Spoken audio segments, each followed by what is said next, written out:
صبح حوالدار فرزند علی میرے ساتھ تھا اور اس وقت ASI نوازش علی. دونوں کے موڈ اور مزاج میں واضح فرق تھا. بہرحال دونوں کام کے آدمی تھے. ہم خوشیہ کے گھر پہنچ گئے. دستک کے جواب میں جلدی دروازہ کھل گیا اور اگلے ہی لمحے ہم دونوں خوشیہ کے کمرے میں اس کے سامنے کی چارپائی پر بیٹھے تھے. میں نے خشک لہجے میں اس سے پوچھا، خوشیہ، گھر میں تمہاری بیٹی سوہنی نظر نہیں آ رہی؟ کیا ڈاکوؤں نے اپنا وعدہ پورا نہیں کیا؟ خوشیہ نے کہا، جناب میں تو پہلے ہی مرا ہوا ہوں، اوپر سے آپ الفاظ کے کوڑے برسا رہے ہیں. وہ شکستہ لہجے میں بولا، ابھی تک تو سوہنی واپس نہیں آئی. پتہ نہیں ان نامرادوں نے اس کے ساتھ کیا کیا ہے. مجھے اس کی بے بسی پر ترس تو آیا، لیکن میرا دل پوری طرح پسیج نہ سکا کیونکہ وہ بھی مشکوک افراد کی فہرست میں شامل تھا. میں نے معتدل لہجے میں کہا، خوشیہ، مجھے تو پہلے ہی امید نہیں تھی کہ تمہاری بیٹی واپس آ سکے گی. بہرحال اب تم نے کیا فیصلہ کیا ہے؟ فیصلہ؟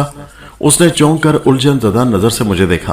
میں نے کہا، میں تمہیں ایک موقع دے رہا ہوں. اگر اب تک تم نے مجھے کوئی بات غلط بتائی ہے تو اس کا اعتراف کر لو، میں تمہیں معاف کر دوں گا. اس نے کہا، جناب میں نے آپ سے کوئی جھوٹ نہیں بولا. وہ گگیایا. میں نے اس کی گگیاہٹ کو نظر انداز کرتے ہوئے کہا، خاص طور پر مسلح ڈاکو اور اپنی بیٹی سوہنی کے بارے میں تم نے جو بیان دیا ہے اس میں کوئی گڑبڑ تو موجود نہیں؟ وہ سراسیمہ نظر سے مجھے دیکھتے ہوئے بولا، نہیں جناب. میں اس کی لکنت کو واضح معنی نہ پہنا سکا. وہ ایک تھانے دار سے گفتگو کا خوف ہو سکتا تھا، حالات کی سنگینی کا اثر بھی ہو سکتا تھا، اور دروغ گوئی یعنی جھوٹ کے نتیجے میں پیدا ہونے والا ہراس بھی ہو سکتا تھا. میں نے کڑے لہجے میں پوچھا، تمہارا سالہ عبدالقدیر چن والی میں کس جگہ رہتا ہے؟ وہ حیرت بھرے انداز میں مجھے تکنے لگا اور بولا، آپ کو عبدالقدیر سے کیا کام ہے؟ میں نے لہجے کی سختی کو برقرار رکھتے ہوئے کہا، تم سوال نہیں کرو، میں جو کچھ پوچھ رہا ہوں اس کا جواب دو. ایک لمحے کے توقف کے بعد میں نے اس کی آنکھوں میں دیکھتے ہوئے پوچھا، خوشیہ، تمہاری بیٹی سوہنی کا ماموں عبدالقدیر چن والی میں کہاں رہتا ہے اور وہ کام کیا کرتا ہے؟ بخت بھری بھی تھوڑی دیر پہلے وہاں آ کر بیٹھ گئی تھی. خوشیہ کے بولنے سے پہلے اس نے میری طرف دیکھتے ہوئے کہا، شاید آپ بھائی قدیر کے بارے میں اس لیے پوچھ رہے ہیں کہ آپ کو شک ہے کہیں ہم نے واقعی سوہنی کو چن والی تو نہیں بھیج دیا. بخت بھری نے میرے پوچھنے کا مطمئن نظر اس لیے بھی جان لیا تھا کہ اسی کی زبانی دن میں مجھے پتا چلا تھا سوہنی اپنے ماموں کے پاس چن والی گئی ہوئی ہے. ازاں بعد دونوں میاں بیوی نے اس کی تردید کی تھی اور سوہنی کو ڈاکو کے ساتھ نتھی کر دیا تھا. میں نے بخت بھری کو گھورا اور سخت لہجے میں کہا، میں کیا پوچھ رہا ہوں اور کیوں پوچھ رہا ہوں اس فکر میں تمہیں مبتلا ہونے کی ضرورت نہیں. صرف میرے سوال کا جواب دو. خواہ مخواہ کے اندازے قائم کر کے میرا اور اپنا وقت برباد نہ کرو. ان دونوں نے جواب دینے سے پہلے میں نے خیز انداز میں ایک دوسرے کو دیکھا اور بیک زبان ہو کر بولے، ہم نے سوہنی اور ڈاکوؤں کے سلسلے میں آپ سے کوئی جھوٹ نہیں بولا. میں نے کہا، اگر بعد میں تم لوگوں کا کوئی جھوٹ میری پکڑ میں آیا تو میں تمہاری ضعیفی کی بھی پرواہ نہیں کروں گا. میں نے پھنکار کر کہا، تمہیں اندازہ نہیں پولیس کی تفتیش کتنی کڑی اور پیچیدہ ہوتی ہے. انہوں نے ایک مرتبہ پھر نگاہوں کا تبادلہ کیا، پھر سراسیمہ نظروں سے مجھے تکنے لگے. اس کے بعد میرے پوچھنے پر خوشیہ نے بتایا کہ عبدالقدیر چن والی میں ذمہ داری کرتا ہے. ازیں علاوہ اس کے گھر کا محلے وقوع بھی مجھے تفصیلاً بتا دیا. میں نے وہ ساری معلومات ذہن نشین کر لیں اور وہاں سے اٹھنے سے پہلے بڑے واضح الفاظ میں کہا، خوشیہ، تم کل صبح تھانے آ کر اپنی بیٹی کے اغوا کی رپورٹ درج کروا دینا. اگر میں تھانے میں نہ ملوں تو اس سے کوئی فرق نہیں پڑتا، رپورٹ تمہیں ہر حال میں لکھوانا ہوگی. اور میں نے جملہ ادھورا چھوڑ کر ذرا توقف کیا، پھر کہا، تم میری اجازت کے بغیر رسول نگر سے باہر قدم بھی نہیں نکالو گے، کم از کم اس وقت تک جب تک ڈاکوؤں کی گرفتاری عمل میں نہیں آتی یا پھر تمہاری بیٹی بازیاب نہیں ہو جاتی. میری بات تمہاری سمجھ میں آ رہی ہے نا؟ خوشیہ اس بات میں گردن ہلانے لگا. بخت بھری نے کہا، تھانے دار صاحب، ایک تو ہم پہلے ہی مصیبت میں گرفتار ہیں، اوپر سے ساری پابندیاں بھی ہمارے لیے. میں نے اسے ٹالنے کے لیے تسلی امیز لہجے میں کہا، میں یہ پابندی تم لوگوں ہی کے بھلے کے لیے لگا رہا ہوں. ڈاکوؤں کی جانب سے آپ کی جان کو بھی خطرہ ہو سکتا ہے. میں تم دونوں کی حفاظت کے خیال سے اس قسم کی ہدایات دے رہا ہوں. وہ قدرے مطمئن ہو گئی. خوشیہ نے پوچھا، تھانے دار صاحب، آپ سوہنی کی تلاش کے سلسلے میں کیا کر رہے ہیں؟ بہت کچھ.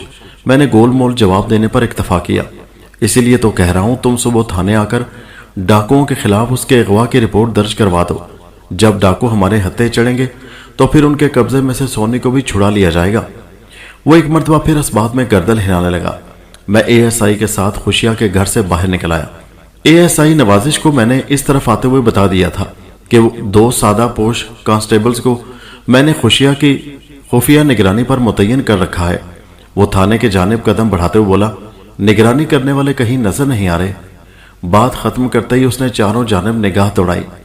میں نے اس طرف آتے ہوئے خوشیہ کے گھر کا پیش و گرد کا تنقیدی جائزہ لیا تھا اور مجھے بھی وہ دونوں کانسٹیبلز کہیں دکھائی نہیں دیے تھا۔ اس کا یہ مطلب نہیں تھا کہ ہم بھی انہیں نظر نہیں آئے ہوں گے۔ وہ دونوں میرے بارہا کے آزمائے ہوئے تھے اور مجھے یقین تھا وہ پوری مستعدی کے ساتھ ڈیوٹی انجام دے رہے ہوں گے۔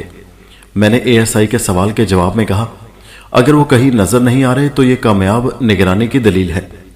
وہ چند لمحے خاموشی سے میرے ساتھ قدم اٹھاتا رہا، پھر پوچھنے لگا، ملک صاحب ایک بات میری سمجھ میں نہیں آئی۔ میں نے اس کی طرف دیکھتے ہوئے کہا، کس کی بات اور کون سی بات؟ وہ بڑے رسان سے بولا، آپ کی بات جناب۔ کیا آپ نے صرف یہ معلوم کرنے کے لیے ٹھنڈی ٹھار رات میں اتنا سفر کیا ہے کہ خوشیہ کا سالہ چن والی میں کہاں رہتا ہے؟ اے ایس آئی کا تعجب خالی از علت نہیں تھا۔ بظاہر یہ ایسی معمولی بات تھی کہ میں کسی کانسٹیبل کو بھی خوشیہ کے پاس بھیج سکتا تھا، لیکن حقیقت کچھ اور تھی۔ اصل بات یہ تھی کہ میں اس بہانے خوشیہ کی نگرانی کا انتظام خود اپنی آنکھوں سے دیکھنا چاہتا تھا۔ ہر دو صورت میں سوہنی کے باپ کے تاثرات کو نوٹ کرنا بھی اہم تھا۔ سوہنی واپس نہیں آئی تھی اور خوشیہ اپنی بیوی بخت بھری سمیت خاصا ملول اور غمزدہ دکھائی دیا تھا۔ میں نے اے ایس آئی کی حیرت دوچند کرتے ہوئے کہا، تمہارے نزدیک جو بات معمولی حیثیت رکھتی ہے وہ میرے لیے بہت اہم ہے، اور تمہارے سوال کا جواب یہ ہے کہ میں نے واقعی اسی مقصد کی خاطر یہ تکلیف اٹھائی ہے۔ وہ الجھن زدہ انداز میں مجھے دیکھنے لگا۔ میں نے کہا، اور سنو، تم کل صبح ہی چن والی روانہ ہو جاؤ گے اور شام سے پہلے واپس آ کر مجھے رپورٹ دو گے۔ تم نے یہ معلوم کرنا ہے کہ سوہنی عبد القدیر کے گھر میں موجود ہے یا نہیں، کیا سمجھے؟ اے ایس آئی نے کہا، میں آپ کا مقصد اچھی طرح سمجھ گیا ہوں۔ انشاءاللہ میں شام تک یہ کام کر کے واپس آ جاؤں گا۔ تھانے پہنچنے کے بعد میں اپنے کمرے میں آ کر سو گیا۔ آئندہ روز کھوجی وزیر علی الصبح میرے پاس پہنچ گیا۔ ناشتے کے بعد ہم نے جنگل کی طرف جانے کا فیصلہ کیا۔ میں نے 5 مسلح کانسٹیبل بھی ساتھ رکھ لیے۔ اس بات کے امکانات تھے کہ کسی بھی مرحلے پر ڈاکوؤں سے سابقہ پڑ سکتا ہے۔ یہ وہی جنگل تھا جہاں سے چند روز پہلے میں نے سلطان ڈاکو کو گرفتار کیا تھا۔ مجھے امید تو نہیں تھی کہ وہ اس مرتبہ بھی مجھے اسی مقام پر ملے گا جہاں سے وہ پہلے میرے ہتھے چڑھا تھا۔ ٹھہرنے کی غلطی وہ نہیں کر سکتا تھا۔ بہرحال مجھے تو کھوجی کی رہنمائی میں آگے بڑھنا تھا۔ جنگل میں 1 میل تک تو ڈاکوؤں کا کھرا بڑا واضح ملتا رہا اور ہم کامیابی سے آگے بڑھتے رہے۔ پھر وہ جگہ آ گئی جو پہلے کبھی سلطان کا خفیہ ٹھکانہ رہی تھی۔ ہم نے کچھ دیر وہاں رکنے کا فیصلہ کیا۔ کھوجی اس مقام کا اچھی طرح جائزہ لینے لگا۔ میرے حکم پر وہ یہ معلوم کرنے کی کوشش کر رہا تھا کہ آیا ڈاکوؤں نے وہاں کچھ وقت گزارا تھا یا آنن فنن وہاں سے آگے بڑھ گئے تھے۔ اب اس واقعے کو 24 گھنٹے سے زیادہ وقت گزر چکا تھا۔ تھوڑی دیر بعد کھوجی نے مجھے آ کر بتایا، ملک صاحب ڈاکوؤں نے تو اس جگہ پڑاؤ نہیں کیا، بلکہ میرا تجربہ تو یہ کہتا ہے وہ یہاں دم بھر کو نہیں رکے۔ میں نے تشویشناک انداز میں ہونٹ سکیڑے اور کہا، وزیر علی یہ جنگل تو میلوں تک پھیلا ہوا ہے۔ اگر ہمیں یہ معلوم ہو بھی گیا کہ ڈاکوؤں نے یہ جنگل عبور کر لیا ہے تو پھر بھی یہ پتہ نہیں چل سکے گا کہ وہ جنگل سے نکلنے کے بعد کس طرف گئے ہیں۔ کھوجی نے کچھ سوچتے ہوئے کہا، ایک بات ذہن میں آ رہی ہے ملک صاحب، ڈاکو گیری ایک ایسا شعبہ ہے کہ ان لوگوں کا شہروں وغیرہ میں گزارا نہیں۔ میرا مطلب ہے اپنے ٹھکانے کے طور پر یہ لوگ جنگل اور پہاڑی ہی منتخب کرتے ہیں۔ کسی بھی واردات کے بعد انہیں ایک محفوظ اور مضبوط پناہ گاہ کی ضرورت ہوتی ہے، اور یہ پناہ گاہ ایسی جگہوں پر میسر آ سکتی ہے۔ میں نے کہا، اس علاقے میں پہاڑی سلسلہ تو ہے نہیں اور دور دور تک یہ جنگل بھی اکیلا ہے۔ کیا تم یہ کہنا چاہتے ہو وہ لوگ اسی جنگل میں کہیں روپوش ہیں؟ کھوجی نے کہا، زیادہ امکانات اسی بات کے نظر آ رہے ہیں۔ میں نے کہا، ہم آگے بڑھیں گے، نتیجہ جو بھی برآمد ہو۔ ہمارے ساتھ جو 5 مسلح کانسٹیبل تھے وہ ادھر ادھر بکھر کر جنگل کا جائزہ لے رہے تھے۔ میں نے انہیں خصوصی ہدایت کی تھی کہ وہ زیادہ دور تک جانے کی کوشش نہ کریں۔ جنگل گھنا اور پرپیش تھا، اگر وہ دور نکل جاتے تو بچھڑنے کا امکان تھا۔ میں کھوجی سے باتوں میں مصروف تھا کہ ایک کانسٹیبل دوڑتا ہوا ہمارے نزدیک آیا۔ اس کے چہرے پر ہیجانی تاثرات تھے۔ وہ بھی دور ہی تھا کہ کھوجی نے کہا، لگتا ہے اس نے ادھر کوئی جن وغیرہ دیکھ لیا ہے، یہ خاصا گھبرایا ہوا لگ رہا ہے۔ گھبراہٹ کے حوالے سے کھوجی کی بات بالکل درست تھی۔ کانسٹیبل واقعی خوف و ہراس میں نظر آتا تھا۔ وہ ہمارے پاس پہنچا تو پوچھا، کیا ہو گیا عارفی، تم اس قدر خوفزدہ کیوں ہو؟ عارفی کا اصل نام عارف محمود تھا۔ وہ جوان کانسٹیبل رسول نگر ہی کا رہنے والا تھا۔ میرے سوال کے جواب میں اس نے بتایا، جناب اس طرف 2 آدمیوں کی لاشیں پڑی ہیں۔ کس طرف؟ بے اختیار میرے منہ سے نکلا۔ عارفی کی فراہم کردہ اطلاع اتنی سنسنی خیز تھی کہ میں فوری طور پر کچھ اور نہ پوچھ سکا۔ اس نے بتایا، اس طرف جناب۔ اس کے ساتھ ہی اس نے جنگل کے قصے کی طرف اشارہ بھی کر دیا۔ عارفی اسی سمت سے دوڑتا ہوا ہماری طرف آیا تھا۔ ہم دونوں عارفی کے ساتھ متذکرہ حصے کی جانب بڑھ گئے اور تھوڑی دیر بعد ہم اس مقام پر تھے جہاں 2 لاشیں پڑی تھیں۔ ان میں سے ایک عورت اور دوسرا مرد تھا۔ دونوں جوان تھے۔ انہیں گولیاں مار کر ہلاک کر دیا گیا تھا۔ عورت نہایت ہی خوبصورت اور کم عمر تھی۔ میں جھک کر لاشوں کا معائنہ کرنے لگا۔ جلدی ایک حیرت نے مجھے اپنی لپیٹ میں لے لیا۔ اس خوبصورت اور دلکش نقوش والی لڑکی کے دونوں کان جزوی طور پر کٹے ہوئے تھے۔ یہی حال اس کے ہاتھوں کا بھی تھا۔ دونوں ہاتھوں کی 3-4 انگلیاں کٹی ہوئی تھیں۔ میں نے سیکنڈ کے 1000ویں حصے میں سمجھ لیا کہ لڑکی سے زیورات چھینتے وقت وہ بہیمانہ کارروائی کی گئی تھی۔ چھیننے والا یا والے بہت جلدی میں تھے، اس لیے انہوں نے کانوں اور انگلیوں میں موجود طلائی زیور کو اتروانے کی زحمت نہیں کی اور انہیں کاٹ ڈالا۔ ازاں بعد ان دونوں بد نصیبوں کو بے دردی سے موت کے گھاٹ اتار دیا گیا۔ اس دوران میں باقی کانسٹیبل بھی جائے وقوع پر پہنچ گئے۔ لاشوں کا بغور جائزہ لینے پر مجھے معلوم ہو گیا کہ کم از کم 2 روز قبل ان کی زندگی کا چراغ گل کیا گیا تھا۔ میں اس کارروائی میں مصروف تھا کہ عارفی کی سرسراتی ہوئی آواز میری سماعت تک پہنچی۔ وہ لرزیدہ لہجے میں بولا، یہ تو زاہد اور سوہنی ہیں۔ ان الفاظ نے مجھے ایک جھٹکا پہنچایا۔ خاص طور پر سوہنی کے ذکر سے میں چونک اٹھا۔ میں نے عارفی سے کہا، کیا تمہیں یقین ہے کہ یہ لاش سوہنی کی ہے؟ اس کے ساتھ ہی میں نے خوبصورت لڑکی کی لاش کی جانب اشارہ بھی کر دیا۔ وہ قطعیت سے بولا، جی مجھے 100% یقین ہے۔ میں رسول نگر کے بچے سے واقف ہوں۔ یہ وہی سوہنی ہے جسے ڈاکو اغوا کر کے لے گئے تھے، خوشیہ کی بیٹی سوہنی۔ اور یہ زاہد کون ہے؟ اس مرتبہ میں نے جوان کی لاش کے جانب انگلی اٹھائی۔ اس نے بتایا، یہ بھی رسول نگر کا ہی رہنے والا ہے۔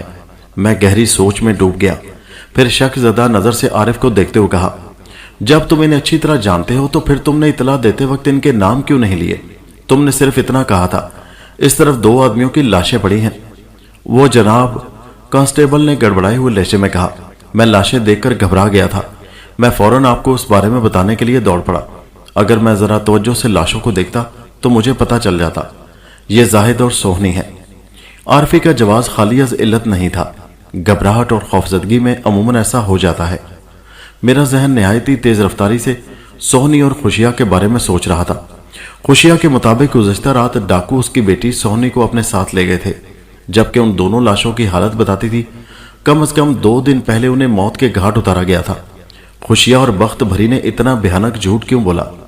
یہ سوال بار بار میرے ذہن میں ابھرتا اور دیگر سینکڑوں سوالات کو جنم دے کر سوچ کی نگری میں کہیں غروب ہو جاتا۔ میں نے فوری فیصلہ کر لیا کہ تھانے پہنچتے ہی میں خوشیہ اور بخت بھری کی خبر لوں گا۔ مجھے یہ معاملہ کچھ اور ہی لگ رہا تھا۔ سوہنی اور زاہد کا ایک ساتھ پایا جانا کوئی اور ہی کہانی سنا رہا تھا، ان کے بیچ کسی گہرے ربط کی کہانی۔ کھوجی نے میرے کان کے نزدیک ایک سرگوشی کی، ملک صاحب، دونوں لاشیں بتا رہی ہیں کہ ان کی اموات کا واقعہ تازہ ترین نہیں، اس لیے انہیں ڈاکوؤں کے کھاتے میں نہیں ڈالا جا سکتا۔ اس تناظر میں تو خوشیہ کا موقف بالکل ہی باطل ہو کر رہ جاتا ہے۔ میں نے کہا، میں بھی اسی انداز میں سوچ رہا ہوں، لیکن یہ بات ابھی وثوق سے نہیں کہی جا سکتی کہ ان کے ساتھ جو کچھ بھی ہوا ہے وہ کس کا کارنامہ ہے۔ بہرحال ڈاکوؤں کو سرے سے بری الذمہ بھی نہیں سمجھا جا سکتا۔ یہ ڈاکو نہیں، کوئی اور صحیح، یہ واردات تو کسی ڈاکو یا رہزن ہی کا کام ہے۔ کھوجی اس بات میں گردن ہلانے لگا۔ میں کانسٹیبل عارفی سے سوال و جواب میں مصروف ہو گیا۔ اس نے مجھے بتایا کہ زاہد نامی وہ جوان رسول نگر کے ایک غریب گھر سے تعلق رکھتا تھا اور نزدیکی شہر میں کوئی نوکری وغیرہ کرتا تھا۔ میں نے اپنے شک کی تصدیق کے لیے اس سے پوچھا کہ آیا وہ زاہد اور سوہنی کے درمیان پھیلنے والے کسی معاملے سے واقف ہے؟ اس نے اپنی لاعلمی کا اظہار کرتے ہوئے کہا کہ اسے ایسے کسی معاملے کی خبر نہیں۔ دیگر 4 کانسٹیبلز سوہنی اور زاہد کو نہیں جانتے تھے۔ 2 اکڑی لاشوں کی دریافت ایسا معاملہ تھا کہ اسے نظر انداز کر کے آگے نہیں بڑھا جا سکتا تھا۔ میں نے کھوجی وزیر علی سے کہا، تم 3 کانسٹیبلز کو ساتھ رکھو اور ڈاکوں کا کھرا اٹھاتے جاؤ، میں لاشوں کو تھانے پہنچانے کا بندوبست کرتا ہوں۔ وہ مضبوط لہجے میں بولا، آپ کھرے کی طرف سے بے فکر ہو جائیں جناب، میں اپنے کام کو بہت اچھی طرح سمجھتا ہوں۔ میں نے ہر قسم کے حالات میں کام کیا ہے، بلکہ میں تو یہ کہوں گا آپ لوگ مجھے اکیلا چھوڑ دیں، یہ کانسٹیبل سارے کے سارے آپ واپس لے جائیں۔ سرکاری وردیوں کی وجہ سے کام میں جو دقت پیش آ سکتی ہے اس کے بھی امکانات نہیں رہیں گے۔ میں نے سوچا کھوجی کی بات تو بہت ہی معقول اور منطقی تھی۔ ڈاکوؤں نے تھانے میں جو کارروائی کی تھی اسے لگ بھگ 30 گھنٹے گزر چکے تھے۔ زیادہ امکان اسی بات کا تھا کہ وہ جنگل عبور کر کے کہیں آگے نکل گئے ہوں گے اور انہوں نے جنگل ہی کے خفیہ گوشے میں پناہ لے رکھی ہے، تو کھوجی اس ٹھکانے تک بآسانی پہنچ جائے گا۔ پولیس کی موجودگی میں ڈاکو ہوشیار بھی ہو سکتے ہیں۔ اگر کھوجی جنگل ہی میں ڈاکوؤں کے کسی خفیہ ٹھکانے کا پتہ چلا لیتا تو پھر سلطان اینڈ کمپنی کو چھاپنا قدرے آسان ہو جاتا۔ میں نے کہا ٹھیک ہے وزیر علی، میں تمہیں فری ہینڈ دے رہا ہوں، تم آزادی سے کام کرو اور جیسے ہی تمہیں کوئی خوشخبری ملے فوراً مجھے اطلاع دینا، میں تمہاری واپسی کا بےتابی سے انتظار کروں گا۔ وہ تسلی امیز لہجے میں بولا، آپ میری طرف سے مطمئن رہے ملک صاحب، میں موسم کی سختیاں سہنے کا عادی ہو چکا ہوں، اس جنگل میں مجھے کوئی دشواری پیش نہیں آئے گی، انشاءاللہ بہت جلد میں آپ کو کوئی اہم اطلاع دوں گا۔ اس کے بعد وہ ہم سے رخصت ہو کر آگے بڑھ گیا۔ کھوج کا کام بھی اپنی نوعیت کا ایک منفرد کام ہے اور بعض اوقات تو حیرت انگیز اور ناقابل یقین واقعات دیکھنے اور سننے کو ملتے ہیں۔ ضلع جھنگ کے ایک تھانے میں تعیناتی کے دوران میں ایک ماہر فن کھوجی سے مجھے ملنے کا اتفاق ہوا۔ اس نے اپنی زندگی کا ایک عجیب و غریب تجربہ مجھے سنایا۔ پہلے تو مجھے اس کی بات کا یقین نہ آیا، لیکن جب حالات و واقعات اور چند افراد نے اس کی تصدیق کر دی تو مجھے تسلیم کرتے ہی بنی۔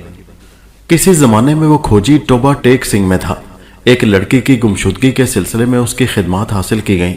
یہ بات طے تھی کہ مذکورہ لڑکی کسی کے ساتھ گئی تھی، کس کے ساتھ یہ بھی معلوم تھا اور اب اسی معلوم شخص کو ڈھونڈنا تھا۔ لڑکی کھاتے پیتے اور چودھری گھرانے سے تعلق رکھتی تھی، جبکہ اسے اپنے ساتھ بھگانے والا ایک غریب کھیت مزدور تھا۔ وہ دونوں ایک دوسرے کو پسند کرتے تھے اور اسی پسند نے انہیں یہ انتہائی قدم اٹھانے پر اکسایا تھا۔ بہرحال لڑکی والے ہر صورت میں ان کا سراغ لگانا چاہتے تھے، چنانچہ چودھری نے پولیس پر دباؤ ڈالا اور نتیجے میں کھوجی سے پوچھا گیا۔ کھوجی نے ایک حد تک ان کا کھرا نکالا، پھر بے بس ہو گیا۔ قصہ مختصر، فرار ہونے والے مل نہ سکے۔ اس واقعے کے 15 سال بعد جب کھوجی سرگودا میں تھا تو ایک اتفاق نے اسے اس شخص تک پہنچا دیا جس نے چودھری کی لڑکی کو بھگایا تھا۔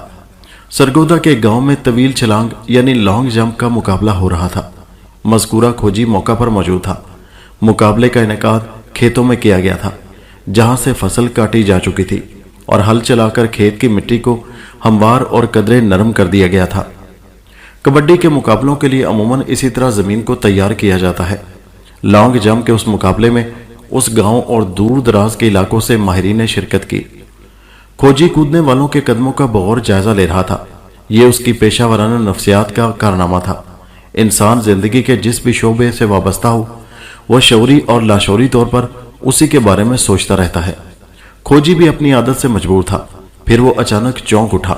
اس مرتبہ جس ادھیڑ عمر شخص نے چھلانگ لگائی تھی اس کے قدموں کے نشانات کو دیکھ کر اس کے ذہن میں ایک جھماکہ سا ہوا اور وہ 15 سال پیچھے ماضی میں پہنچ گیا۔ کھوجی کے ذہن میں وہ کھرا روشن ہو گیا جس شخص نے چودھری کی لڑکی کو گھر سے بھگایا تھا۔ اس سلسلے میں کھوجی کی نفسیات کے علاوہ اس کی عمدہ اور مضبوط یادداشت کا بھی غالب دخل تھا۔ بہرحال جب وہ مقابلہ ختم ہوا تو کھوجی مذکورہ شخص کو ایک طرف لے گیا اور اسے ماضی کا ایک واقعہ یاد دلانے کی کوشش کی۔ پہلے تو وہ ہتھے سے اکھڑ گیا اور آئیں بائیں شائیں کرنے لگا، لیکن جب کھوجی نے اسے اپنے بارے میں تفصیلاً بتایا اور یہ بھی باور کرایا کہ چودھری ابھی زندہ ہے، جس کا مطلب ہے پولیس ابھی تک اس کی تلاش میں ہے، تو وہ شخص منت سماجت پر اتر آیا۔ اس نے کھوجی سے درخواست کی کہ وہ اس معاملہ کو دیکھا ان دیکھا اور سنا ان سنا کر دے، اب تو ان کی اولاد بھی جوان ہو رہی ہے۔ اس شخص کی التجا میں کوئی ایسی بات موجود تھی کہ کھوجی کا دل پسیج گیا۔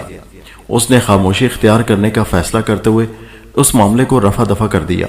ان دونوں نے گھر سے بھاگ کر باقاعدہ شادی کی تھی اور اس وقت ان کی اولاد جوان ہو رہی تھی۔ اس موقع پر انہیں کسی آزمائشی مرحلے میں ڈالنا واقعی ان کے ساتھ زیادتی ہوتی۔ ان کا جرم اتنا سنگین نہیں تھا جس کی سزا اولاد کو بھگتنا پڑتی۔ میں زاہد اور سوہنی کی لاشوں کے ساتھ جب تھانے پہنچا تو دوپہر ڈھل رہی تھی۔ فوری طور پر میں نے اپنے بندوں کو زاہد اور سوہنی کے لواحقین کی طرف دوڑایا۔ ان دونوں کا تعلق چونکہ ایک ہی بستی سے تھا اور کانسٹیبل عارفی بھی وہیں کا رہنے والا تھا، اس لیے میں نے اسے بھی ساتھ بھیج دیا۔ آدھے گھنٹے بعد زاہد کی ماں روتی دھوتی تھانے پہنچی۔ اسے بیٹے کے انجام کی خبر ہو گئی تھی۔ میں نے فوراً اسے اپنے کمرے میں بلا لیا۔ بلقیس بی بی کی عمر 45 کے قریب تھی۔ وہ ایک عام سی دیہاتن تھی۔ اس وقت بہت غمزدہ نظر آ رہی تھی۔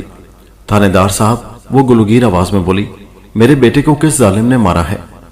میں ایک ماں کے جذبات کو اچھی طرح محسوس کر رہا تھا، وہ ماں جس کا جوان بیٹا دنیا سے اٹھ گیا ہو۔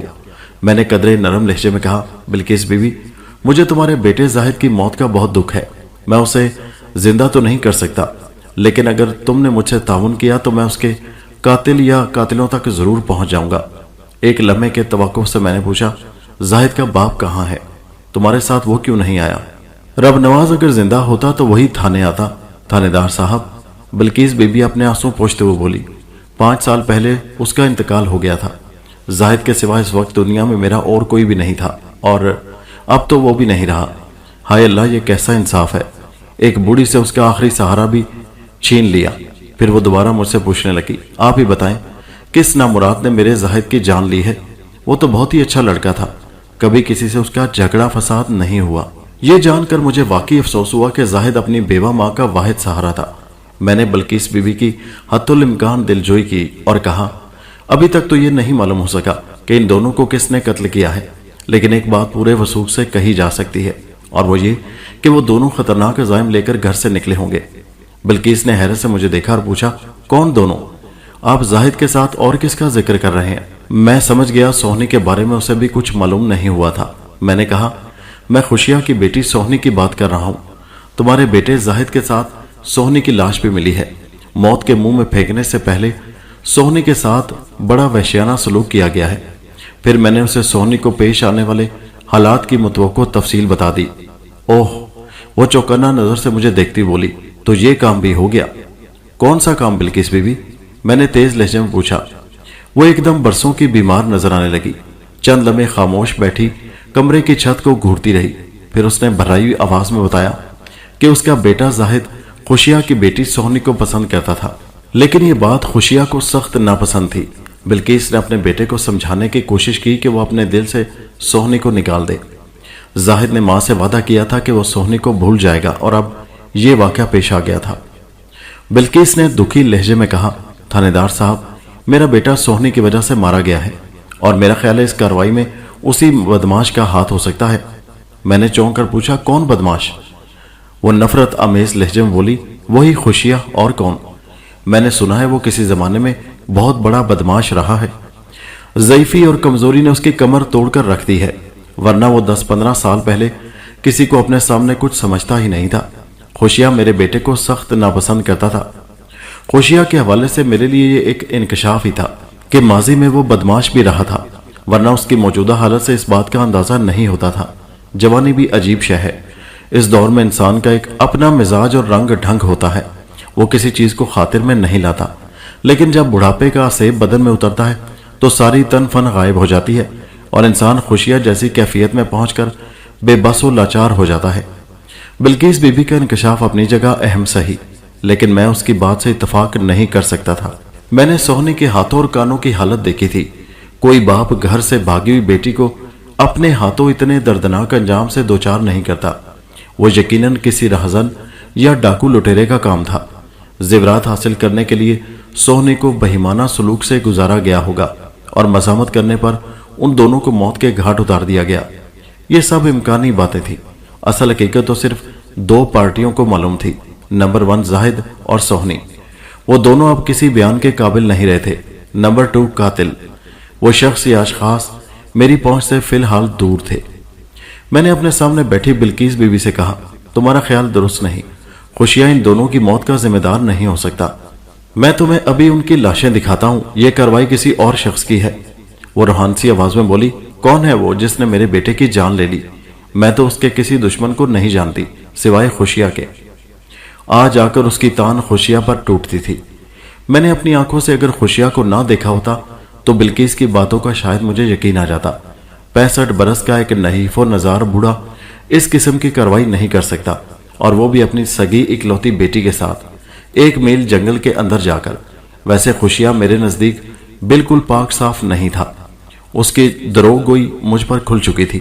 سوہنی اور زاہد کی لاشوں سے اندازہ ہوتا تھا کہ انہیں 2-3 دن پہلے قتل کیا گیا تھا، جبکہ خوشیہ نے مجھے بتایا تھا گزشتہ رات سوہنی کو ڈاکو زبردستی اپنے ساتھ لے گئے تھے۔ اس کا یہ کھلا جھوٹ بلا وجہ نہیں ہو سکتا تھا۔ خیر تھوڑی دیر بعد وہ بھی تھانے پہنچنے والا تھا۔ اب میں اسے کسی روح رعایت کے موڈ میں نہیں تھا، اس مرتبہ اسے سچ بولنا ہی پڑتا۔ میں نے بلقیس سے کہا، میرے خیال میں ان دونوں کی موت میں کسی ڈاکو یا لٹیرے کا ہاتھ ہو سکتا ہے، پتہ نہیں وہ اس گھنے جنگل میں لینے کیا گئے تھے۔ بلقیس واویلا کرتے ہوئے ٹپ ٹپ آنسو بہانے لگی۔ میں نے چند لمحات کے بعد سوال کیا، بلقیس بیوی، میں نے سنا ہے کہ تمہارا بیٹا زاہد شہر میں کام کرتا ہے، کیا وہ ان دنوں بستی آیا ہوا تھا؟ بلقیس نے بتایا، ان دنوں نہیں بلکہ پچھلے دنوں وہ مجھ سے ملنے آیا تھا۔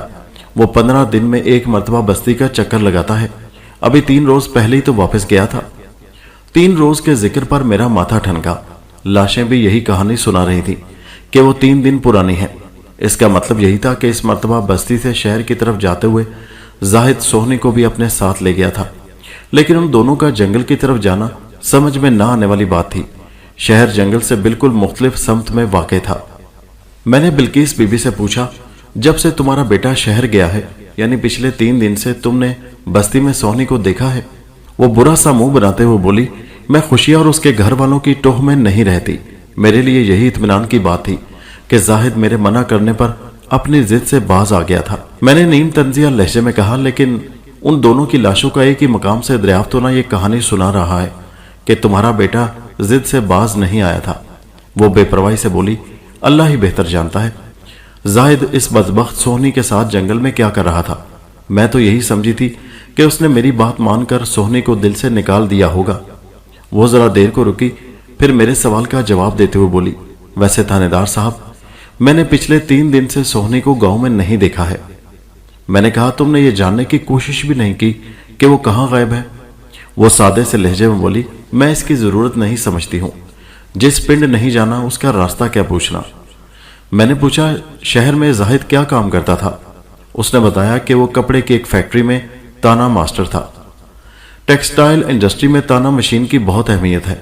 مختلف قسم کے کپڑوں کی بنائی کے لیے دھاگے کو پہلے ایک خاص شکل میں لایا جاتا ہے۔ آہنی رولر پر لپٹے ہوئے اس دھاگے کو تانی کہا جاتا ہے، بعض لوگ اسے تانا بھی کہتے ہیں۔ تانا مشین چلانے والا شخص تانا ماسٹر کہلاتا ہے۔ کسی بھی قسم کی بنائی کے لیے تانے اور پیٹے کی بہت اہمیت ہے۔ میں اب تک ایک نتیجے پر پہنچ چکا تھا کہ سوہنی کو زاہد اپنے ساتھ جنگل کی طرف لے گیا تھا۔ یہ ان دونوں کے بیچ پائے جانے والے تعلق کا شاخسانہ تھا۔ جنگل میں وہ افسوسناک واقعہ ان کے ساتھ کس طرح پیش آیا، اس کے بارے میں فی الحال حتمی طور پر کچھ نہیں کہا جا سکتا تھا۔ قاتل میرے ہتھے چڑھ جاتا تو اس راز سے پردہ اٹھ سکتا تھا۔ میں مزید تھوڑی دیر تک بلقیس بی بی سے مختلف قسم کی پوچھ گچھ کرتا رہا۔ پھر ایک کانسٹیبل نے میرے کمرے میں آ کر اطلاع دی، ملک صاحب، خوشیہ اور بخت بھری پہنچ گئے ہیں۔ میں نے بلقیس بی بی سے کہا، تم تھوڑی دیر کے لیے باہر برآمدے میں جا کر بیٹھو، میں ان سے نمٹ لوں، پھر تم سے دوبارہ بات کروں گا۔ جناب، میرے بیٹے کی لاش۔ وہ جملہ ادھورا چھوڑ کر سوالیہ نظروں سے مجھے دیکھنے لگی۔ میں نے کہا، زاہد کی لاش تمہارے حوالے کر دی جائے گی، لیکن 1 روز کے بعد۔ ابھی یہ دونوں لاشیں سرکاری تحویل میں رہیں گی، پوسٹ مارٹم کے لیے انہیں ہسپتال بھیجنا ہوگا۔ وہ آنکھوں میں آنسو بھر کر بولی، آپ زاہد کی لاش کا پوسٹ مارٹم بھی کروائیں گے؟ اس چیر پھاڑ کی کیا ضرورت ہے؟ مرنے والا تو مر گیا، وہ واپس تو نہیں آ سکتا۔ میں اس کے دکھ کو سمجھ رہا تھا، لیکن اپنے فرض سے مجبور تھا۔ میں نے سمجھانے والے انداز میں کہا، صرف تمہارے بیٹے ہی کا نہیں بلکہ دونوں لاشوں کا پوسٹ مارٹم ہوگا۔ ممکن ہے اس کے نتیجے میں قاتل اور اس دوہرے قتل پر کچھ روشنی پڑ سکے۔ قانون کے تقاضے پورے کرنے ہی میں بھلائی ہے۔ وہ خاموشی سے اٹھی، جگر پاش نظروں سے مجھے دیکھا اور کمرے سے نکل گئی۔ میں نے کانسٹیبل کو بلقیس پر نظر رکھنے کی ہدایت کی اور خوشیہ اینڈ کمپنی کو اپنے کمرے میں بلا لیا۔ وہ دونوں تھکے ماندے میرے سامنے آ کر کھڑے ہو گئے۔ میں چند لمحے غضبناک نظر سے انہیں تکتا رہا، پھر ان کی ضعیفی کا خیال کرتے ہوئے میں نے انہیں کرسیوں پر بیٹھنے کی پیشکش کر دی۔ خوشیہ خاصا نڈھال اور ٹوٹ پھوٹ کا شکار دکھائی دیتا تھا۔ بخار اور عمر کی کمزوری تو چل ہی رہی تھی۔ بیٹی کی موت کی خبر نے اسے مزید ابتر کر دیا تھا۔ میں نے بڑے سخت اور واشگاف الفاظ میں ان دونوں کو صورتحال سے آگاہ کیا اور خوشیہ کی طرف دیکھتے ہوئے کڑے لہجے میں پوچھا، اب تم کون سا نیا جھوٹ بولنے کی تیاری کر رہے ہو؟ اس نے جواب دینے کے بجائے مشورہ طلب نگاہ سے اپنی بیوی کو دیکھا۔ وہ حیران پریشان نظر سے مجھے تکنے لگی۔ میں نے ڈانٹ آمیز انداز میں کہا، دیکھو خوشیہ،